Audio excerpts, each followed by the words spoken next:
Les universités, figurez-vous, sont des grandes entreprises en matière de formation, en matière de recherche, en matière de promotion des technologies et en un mot pour être totalement au cœur des problèmes de la société. Et pour une université en phase avec sa mission régalienne, il faut du personnel enseignant et des infrastructures de qualité. C'est fort de cela que le professeur Éléonore Yaïla Descamps, ministre de l'Enseignement supérieur et de la Recherche scientifique, au détour d'un passage à l'UAC, a fait la visite inopinée du nouveau bâtiment du rectorat en cours d'achèvement. Je suis passée pour comprendre un peu ce que font mes assistants, parce qu'ils ont un enseignement aujourd'hui. Et en même temps, voir monsieur le recteur par rapport à un certain nombre de préoccupations qui ne cessent de remonter vers le ministère. Et à l'issue, évidemment, j'ai été fortement impressionnée par le bâtiment.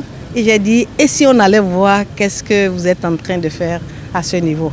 Ce bâtiment de type R+3, implanté en plein cœur du campus, bénéficie de nombreuses commodités. D'une grande capacité d'accueil, cette infrastructure va abriter les bureaux de l'équipe rectorale et plusieurs services administratifs de l'UAC. À l'issue de cette visite, les impressions de la ministre sont bonnes. J'ai visité un très grand bâtiment.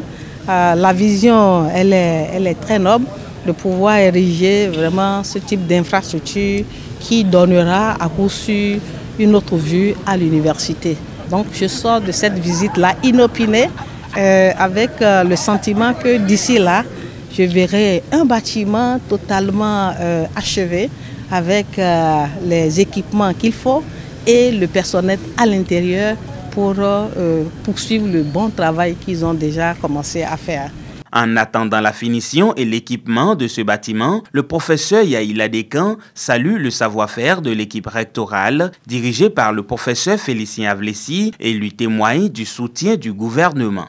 Avec peu de ressources, ils arrivent à retrouver les niveaux de priorité, de dire ça, nous le mettons pour régler tel problème. Et c'est ce qu'ils savent faire. Et il faut absolument faire en sorte que ces infrastructures-là puissent mettre les gens au travail. Et je leur dis chapeau, chapeau. Franchement, je sais que j'étais dans l'équipe avant de partir là-bas. Quand j'ai vu ça, j'ai dit waouh, c'est bien. Continuez, nous serons toujours là à vous soutenir et le gouvernement sera fier de vous.